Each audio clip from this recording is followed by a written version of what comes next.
नमस्कार, ये आकाशवाणी शिमला है। अब आप राजकुमारी चंदेल से प्रादेशिक समाचार सुनिए। आज के मुख्य समाचार। मुख्यमंत्री जयराम ठाकुर ने कोविड की रोकथाम के लिए गठित समितियों को तालमेल से कार्य करने के दिए निर्देश। देश में कोविड टीकाकरण का तीसरा चरण शुरू, 18 वर्ष से अधिक आयु के लोगों को लगाए जाएंगे टीके।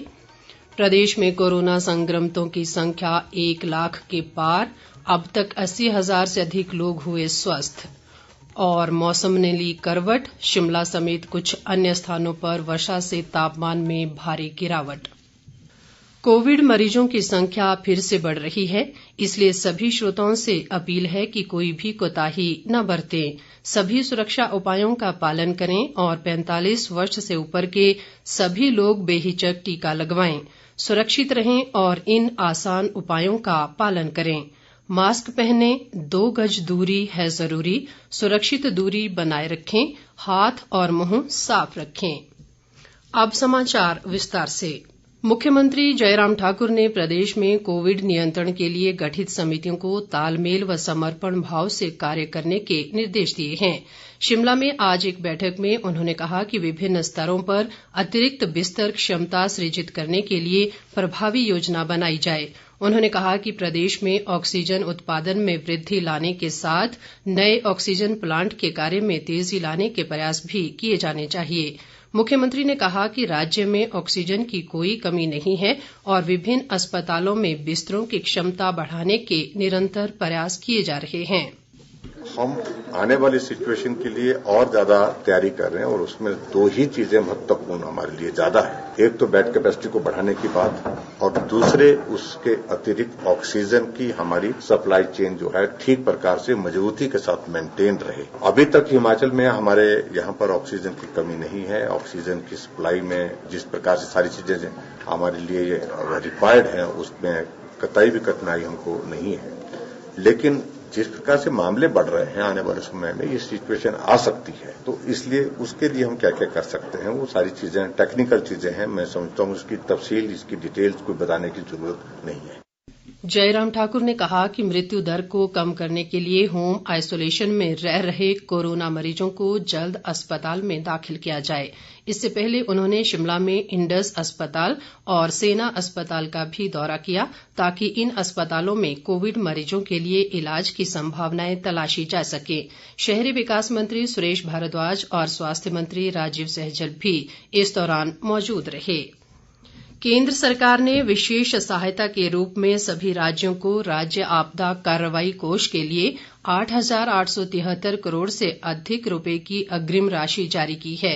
राज्य कोविड रोकथाम उपायों के तहत जारी राशि का 50% इस्तेमाल कर सकते हैं। इनमें अस्पतालों में ऑक्सीजन उत्पादन व भंडारण संयंत्र लगाना, वेंटिलेटर, एम्बुलेंस सेवा मजबूत करना, कोविड अस्पताल तैयार करना, थर्मल स्कैनर, व्यक्तिगत सुरक्षा उपकरण, जांच प्रयोगशाला और जांच किट की खरीद शामिल है। देश में कोविड-19 टीकाकरण अभियान का तीसरा चरण आज से शुरू हो गया है। इस चरण में 18 वर्ष से अधिक आयु के लोगों को कोविड-19 का टीका लगाया जाएगा। इसके लिए अब तक कोविन प्लेटफॉर्म पर 2 करोड़ 66 लाख से अधिक लोग पंजीकरण करा चुके हैं। इस चरण में स्वास्थ्य कर्मियों, अग्रिम पंक्ति के कार्यकर्ताओं और 45 वर्ष से अधिक आयु के सभी लोगों का निःशुल्क टीकाकरण पहले की तरह ही जारी रहेगा। इधर प्रदेश में आज से 18 वर्ष से अधिक आयु वर्ग के लोगों को कोरोना वैक्सीन नहीं दी जा सकेगी। राष्ट्रीय स्वास्थ्य मिशन हिमाचल के निदेशक निपुण जिंदल ने बताया कि वैक्सीन की डोज आने में अभी कुछ दिनों का समय लग सकता है। उन्होंने कहा कि 45 वर्ष से अधिक आयु वालों के लिए वैक्सीन की कोई कमी नहीं है। शहरी विकास मंत्री सुरेश भारद्वाज ने राजधानी शिमला की दीनदयाल अस्पताल में स्थापित ऑक्सीजन प्लांट का आज उद्घाटन किया। उन्होंने कहा कि ये प्लांट कोरोना महामारी के बाद भी अस्पताल में ऑक्सीजन की जरूरत को पूरा करेगा। भारद्वाज ने बताया कि प्रदेश में 21 मीट्रिक टन ऑक्सीजन की खपत है, जबकि इसकी तुलना में 65 मीट्रिक टन ऑक्सीजन की उपलब्धता है। उन्होंने कहा कि आने वाले दिनों में भी प्रदेश में ऑक्सीजन की कमी नहीं होने दी जाएगी। कांगड़ा जिले के अस्पतालों के लिए बद्दी से ऑक्सीजन की नियमित आपूर्ति आज से शुरू हो गई है। उपायुक्त राकेश कुमार प्रजापति ने बताया कि जिले के किसी भी अस्पताल में ऑक्सीजन की कोई कमी नहीं है। उन्होंने कहा कि महामारी से निपटने के लिए जिले के कोविड अस्पतालों सहित निजी अस्पतालों में बिस्तरों की क्षमता में भी वृद्धि की गई है। विधानसभा उपाध्यक्ष हंसराज ने आज चंबा मेडिकल कॉलेज में स्थापित किए जा रहे ऑक्सीजन प्लांट का निरीक्षण किया। उन्होंने कहा कि ये प्लांट 2 से 3 दिन के भीतर काम शुरू कर देगा और इस प्लांट में रोजाना 80 सिलेंडर ऑक्सीजन की व्यवस्था रहेगी।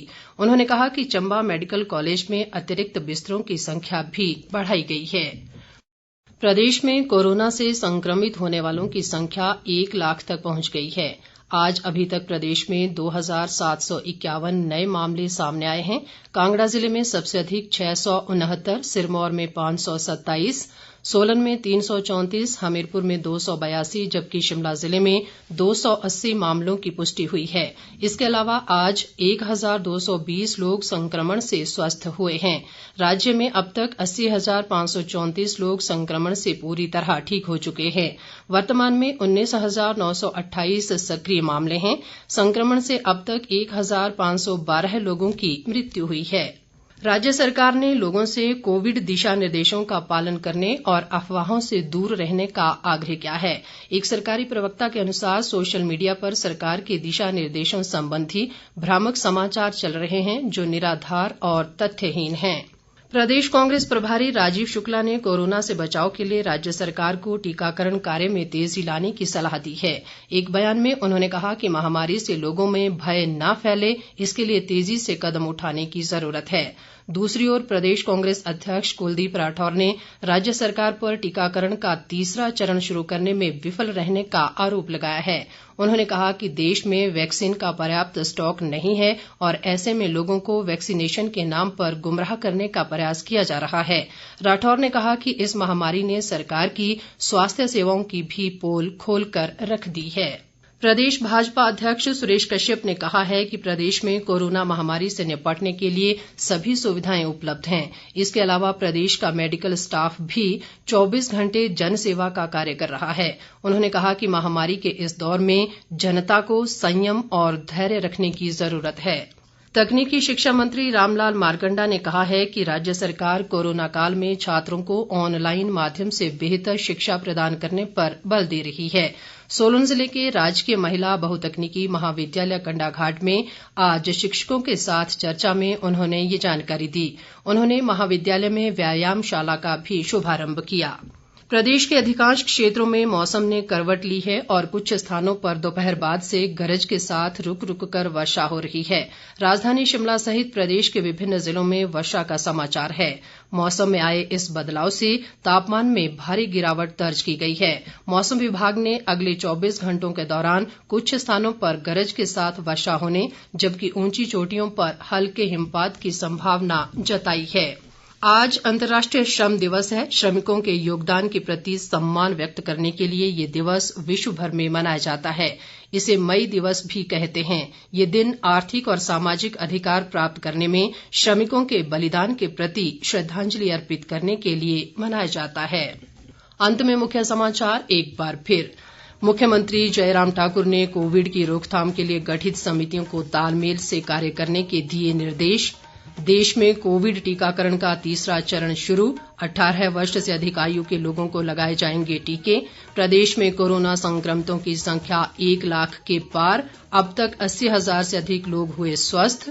और मौसम ने ली करवट। शिमला समेत कुछ अन्य स्थानों पर वर्षा से तापमान में भारी गिरावट। इसके साथ ही ये समाचार बुलेटिन समाप्त हुआ। नमस्कार।